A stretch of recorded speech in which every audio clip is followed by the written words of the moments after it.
I feel I've got so much equipment here, God. Okay, so this will be part of that other one, and they both are gonna be edited and changed and fixed, and God knows what else, but, so I'm just reading it anyway, and I'm sure we'll all get through till the end. Okay. I said before, about being old. So I was thinking the other night, and it's true, you don't really see old people around much anymore. Well, maybe in Florida. They say Florida is God's waiting room. I used to go to Florida every winter and help care for my old mom. She kept getting older and older, and I got older and older, and then we didn't know who was taking care of who anymore. But the last time I saw her, she was lying in bed, and her cheek was sort of pressed into the pillow on the side, and I got on the bed right next to her, lay my face down right next to her, and I said, listen, I'm going away for a while, but you remember that I love you. She said, oh yes, and I love you too. And I said, do you know who I am? She said, no, but I know I love you. And she was about almost 102 at that time. Anyway, so you don't see them. You see older middle-aged people, but not really old, like 80s and 90s. When I was a kid, when you walked into someone's house, there was an old person sitting in a chair by the fire or a window, reading or doing a puzzle, or just taking a little snooze. Old people were all over everywhere. You saw them everywhere. And we kids would come in the house and walk over and say, hi, Granny, or Auntie, or whatever, and maybe kiss them on the cheek, even if we didn't know them. They were part of the environment. Now old people are all stashed away somewhere in these places. They used to call old people's homes. Now it's more fashionable when they go to places called Blossom Bay, Heavenly Homestead, Sunny Seniors, Rosy Retirees. These places are a big business. They're all over America. Some are franchises, and you'll be surprised to know I go a couple of months a year in the winter to a place called Atria Hacienda. It's the mother lode of about 50 all over America. People who know me, if you want to find out how I ended up in a straight conservative place with the kind of people I've been escaping all my life, I'm glad to tell you later. Just get a hold of me. So it's a gorgeous building in the middle of Palm Desert, a round driveway, the whole thing, flowers, upscale. You go through the lobby, and it's a stunning big room, furniture on one side, marble floor, palm trees, an enormous disc. Two guys are behind it trying to write down all the requests from the residents, all crowded around them with canes, wheelers, walkers, electric wheelchairs, scooters. People are making arrangements to go to their appointments, nail appointments, feet appointments, and drivers come in with the schedule. Everybody is talking over everybody. I can't go Friday, I need Thursday at 2. Helen has Thursday at 2. So tell her to take another time. Sweetheart, how can I do that? I thought you were my friend. Well, I'm Helen's friend too. But I have to go to the doctor. What did I tell you?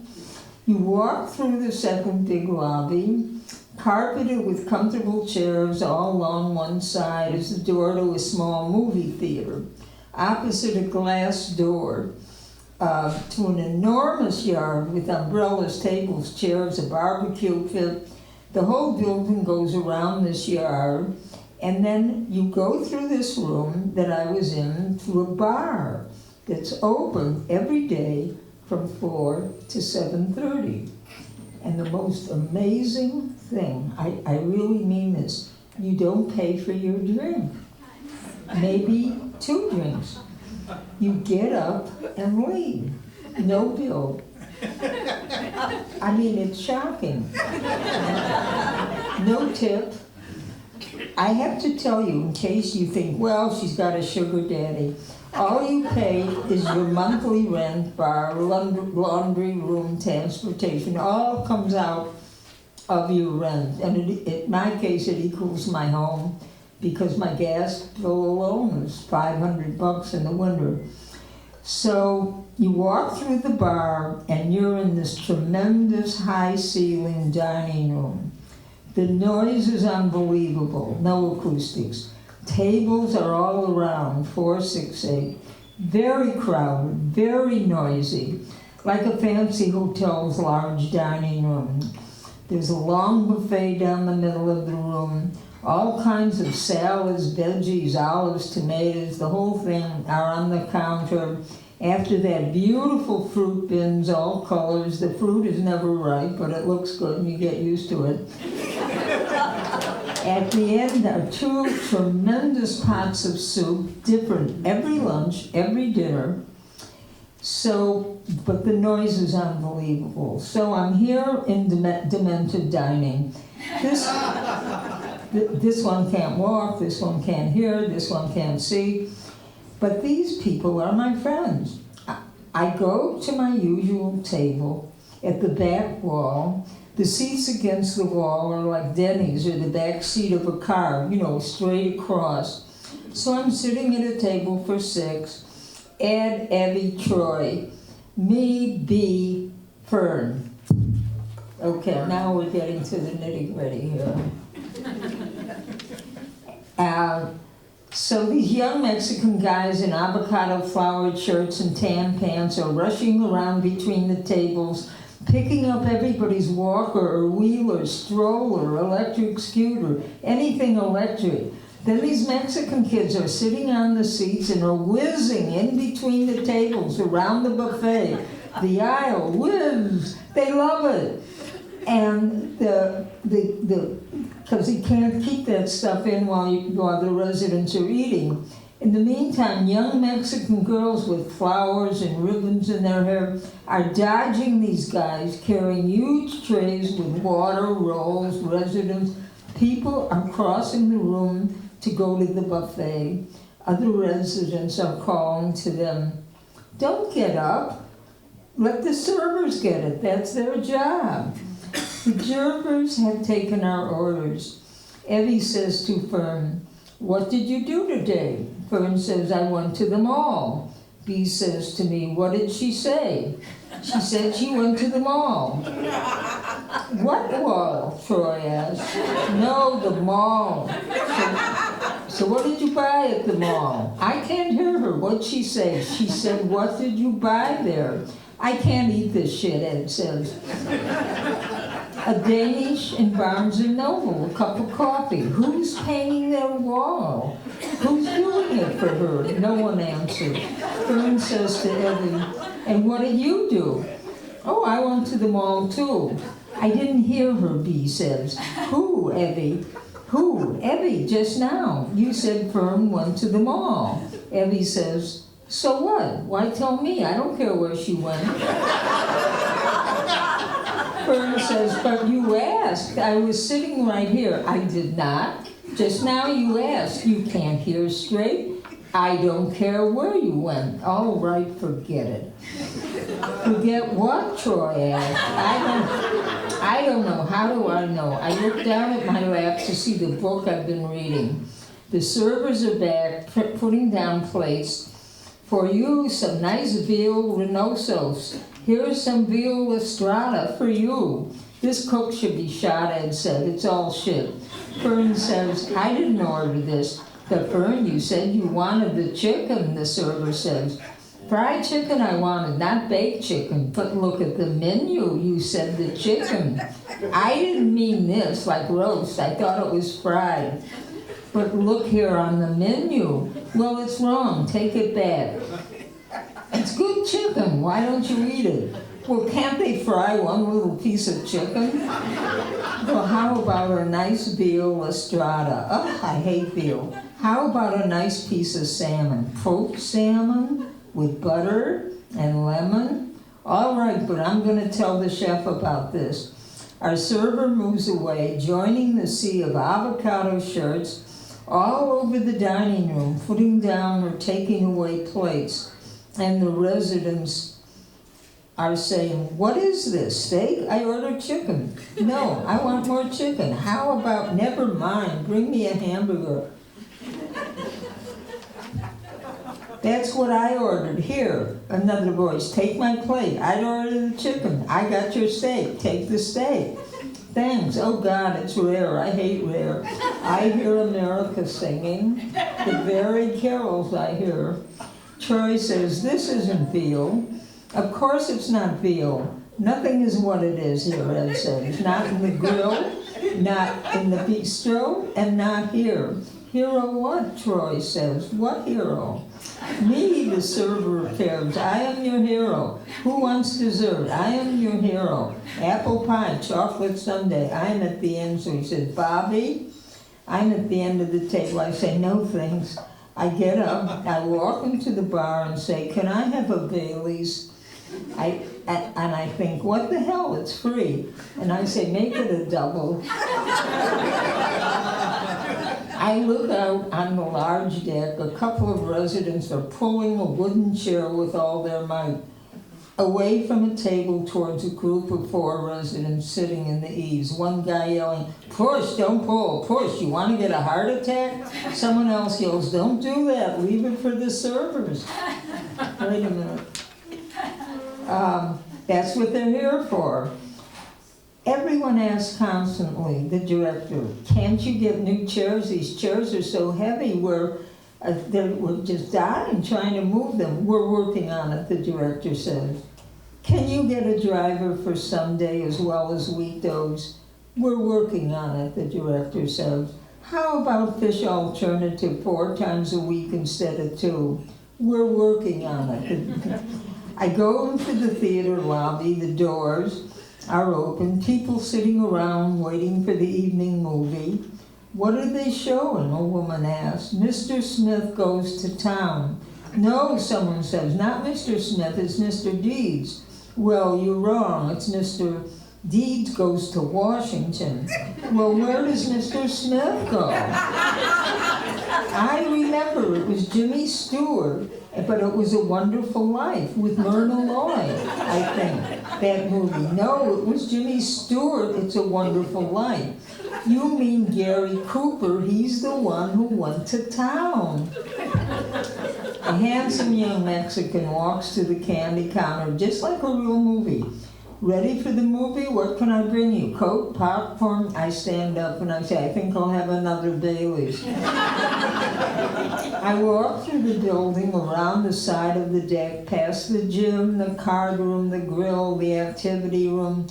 Dean, the director, comes out from the grill between 2, I think, prospective residents. Oh, he says and puts his arm around me. This is Bobby Markels, our house hippie.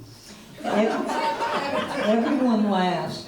The other day, another staff member said, this is Bobby, our radical resident. I keep going down in another hall. I see Bee.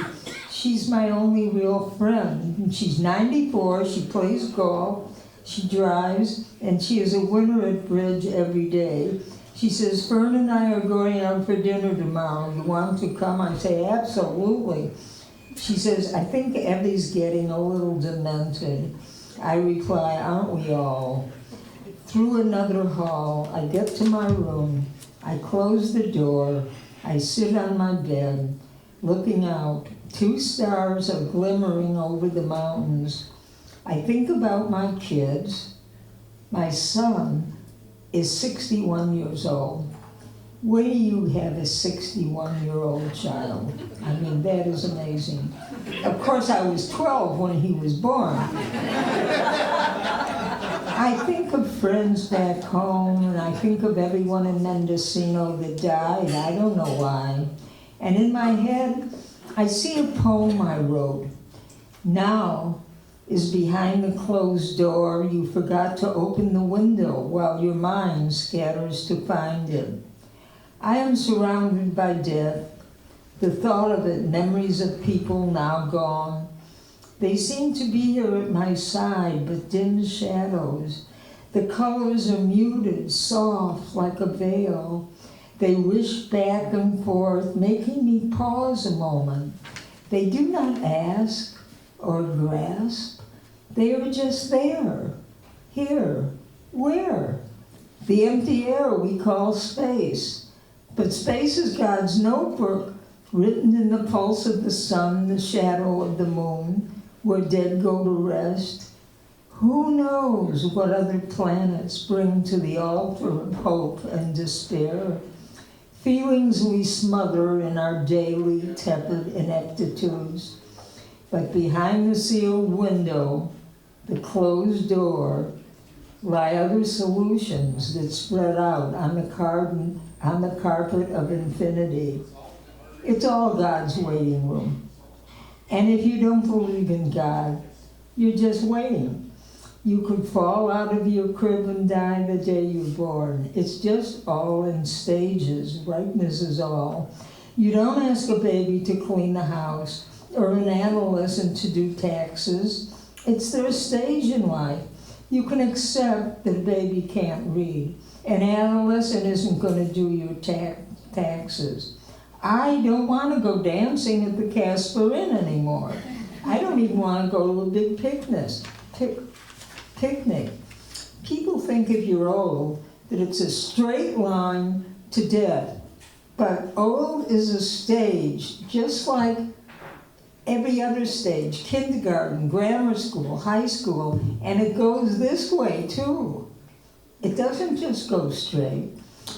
And if you want to sit I sit in the sun and read magazines, books, television. Oh, I'm sorry. See, I told you this wasn't done. I want to sit in the sun and read. But magazines, books, televisions, everyone is telling you it's okay to be old so long as you're young. A friend asked me, do you believe in reincarnation? With the state of the world the way it is now, I don't know if I believe in incarnation. She said, it's just so improbable. And it is improbable, but when you think about it, it's all improbable. Thousands of planets they just discovered whizzing around between the stars. Thousands more in the Milky Way and galaxy has clusters. Other universes, millions of other universes. And the Big Bang is still going. Every second, bang, bang, bang. Every minute. And it's all happening at once, like all this stuff is whizzing around, like the Stars and Stripes Forever and the 4th of July, bang! And us, you and me, in our tiny, meaningless world, sitting here at Hill House on our tiny little asses.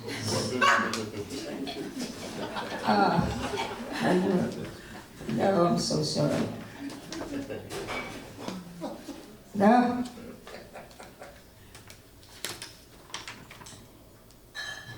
Oh, I stopped too. See, I told you this wasn't done. You and me in our tiny, meaningless world, and us sitting here at Hill House in our tiny asses.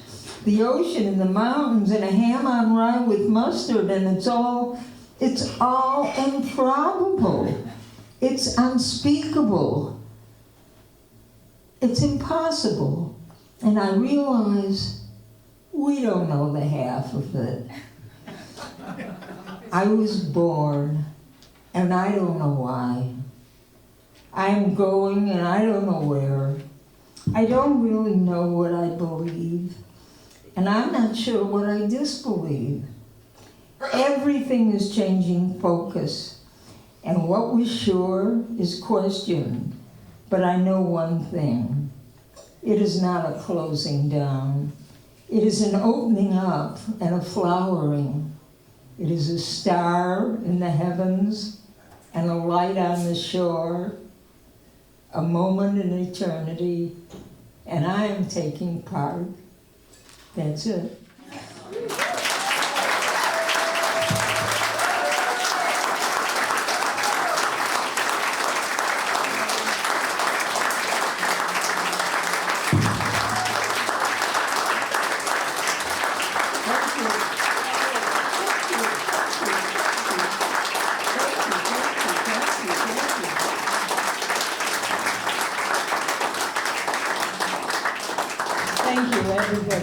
really want to thank you. This is such a wonderful crowd, really, isn't it? It's just incredible. All wonderful people. And I want to thank you all, seriously, for coming tonight. And just all these years coming to my shows, it's wonderful. And I really appreciate it.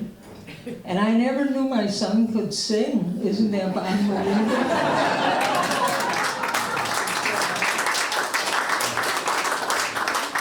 So anyway, I sincerely am grateful for you coming here, and I really, truly mean that. And that's it. And I have my books for sale. It's coming to holiday time. And I've got 6 of each book. And if anybody wants to buy one, it's fine. And if not, I'll just put them with my thousands of others. Thank you very much.